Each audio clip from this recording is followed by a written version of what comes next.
Seja bem-vindo ao CRA-RJ Entrevista, uma edição especial dentro do Acordo de Cooperação Técnica entre o Conselho Regional de Administração do Rio de Janeiro e o Instituto Brasileiro de Administração Municipal, o IBAM. Nós estamos aqui na sede do IBAM, no Rio de Janeiro, e vamos conversar com Leonardo Mello, que é sociólogo pela PUC, com mestrado em Estatística pela ENSE e IBGE e especialização em Políticas Públicas pela Universidade do Texas. No IBAM, ele desempenha a função de analista socioambiental. Tudo bem, Leonardo? Tudo jóia, Josué. Leonardo, muito se fala em transversalidade de políticas públicas, mas o que é exatamente isso e qual a importância dessa palavrinha ou dessas ações ligadas a esse termo? É uma pergunta boa, Josué. Transversalidade de políticas públicas é a ideia de que uma política pública nunca anda sozinha em relação à sociedade. Em primeiro lugar, a gente tem que lembrar que o poder público municipal, que é em geral aquele que está mais próximo do cidadão, ele desempenha muitas funções, não todas. E essas funções que ele desempenha, vamos pegar aí creches, vamos pegar aí escolas, elas se relacionam entre si.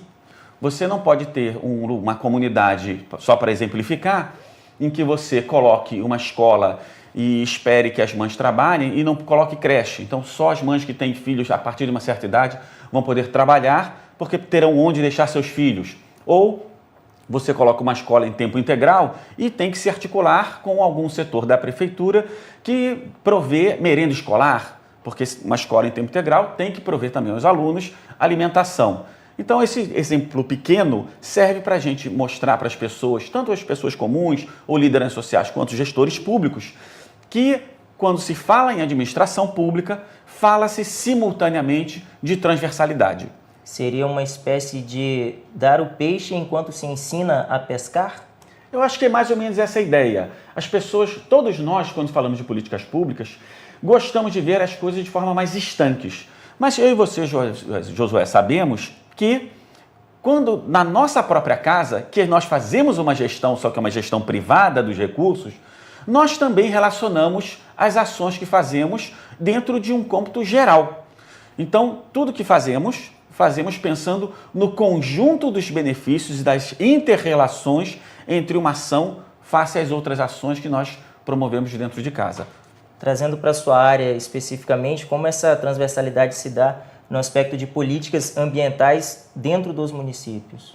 É muito legal essa pergunta, porque até poucos anos atrás, política ambiental era patinho feio. Ninguém falava de política ambiental. E hoje em dia ela está na boca do povo, né? Você teve Rio 92, você tem agora toda a questão da água. E você se pergunta, será que isso tem relação com políticas ambientais?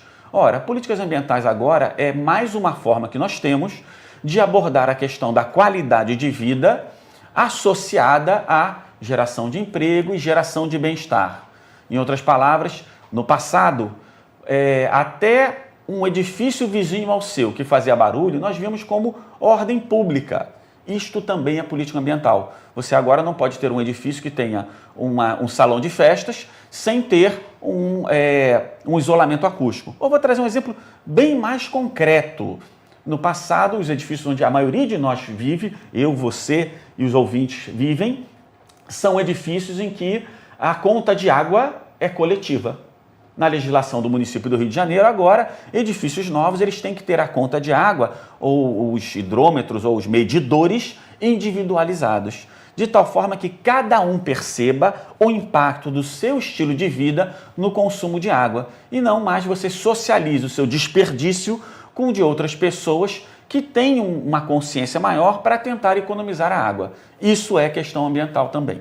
Quais as principais diferenças entre municípios que têm perfis no aspecto rural e municípios que têm perfil mais voltado na questão urbanística, mais urbanizado, que tem mais pessoas? Isso é bem interessante você tocar nesse ponto, porque a questão ambiental também, se a gente parar na rua e perguntar para o ouvinte, ou perguntar para uma pessoa que está, um colega nosso de trabalho, ou num bar, você fala de questão ambiental, o que todos pensamos? Árvores.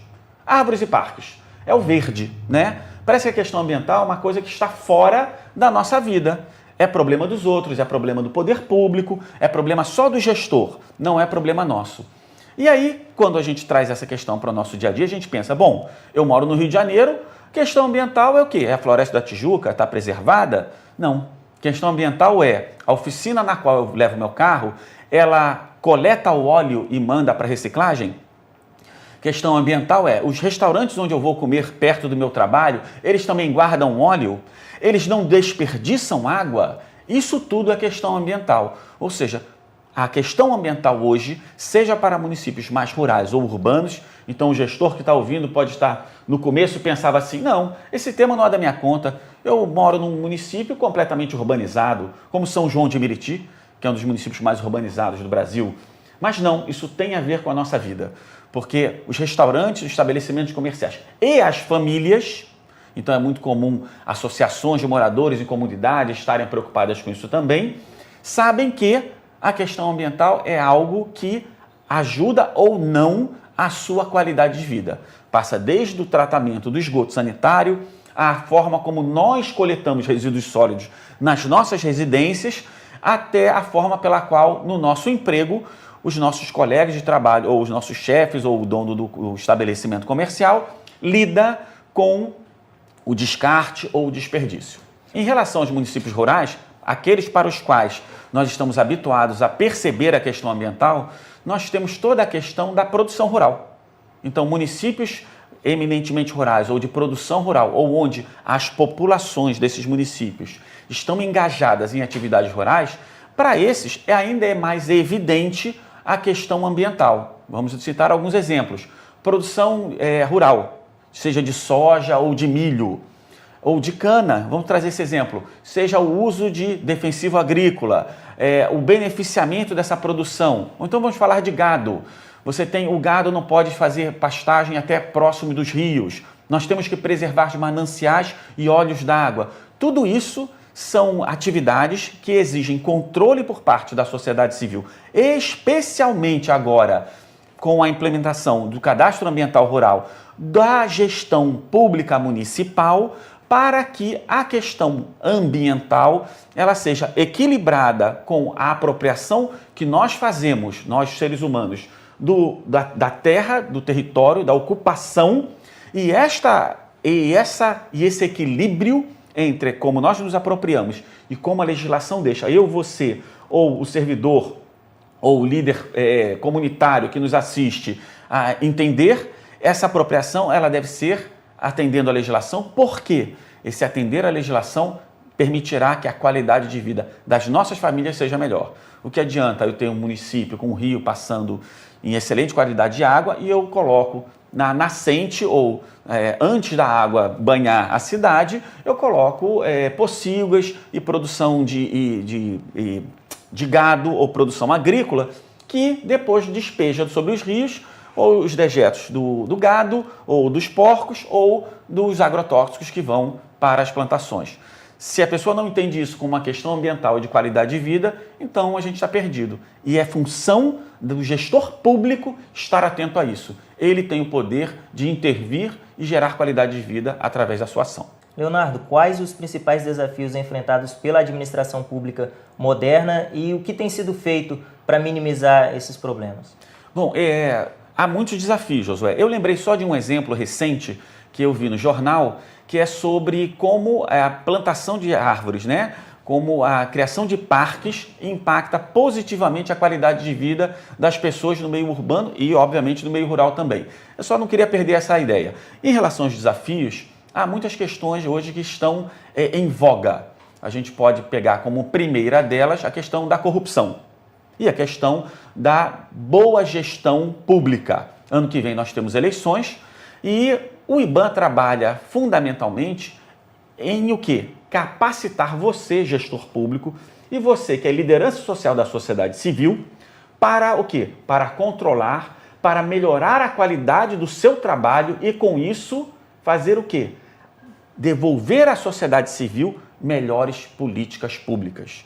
Se isso não é um grande esforço do IBAN para melhorar a qualidade de vida do Brasil nos 5.572 municípios, não há outra forma de apontar. Na prática, o IBAN vem há anos com algumas ferramentas que ajudam nesse fortalecimento da gestão pública municipal. Dentre as ações que o IBAN vem investindo, para as quais o IBAN vem investindo há muitos anos, que fortalecem a gestão pública municipal estão o apoio à realização de concursos públicos, a estruturação de cargos e carreiras na administração pública. Isso em um campo. Em outro campo, o IBAN possui uma equipe de apoio jurídico para a tomada de decisões pelos gestores, de tal forma que, à medida que as legislações sejam criadas em nível municipal, o IBAN possa melhor aconselhar os gestores, seja do Poder Executivo ou do Legislativo, a produzir uma legislação que seja compatível com as competências municipais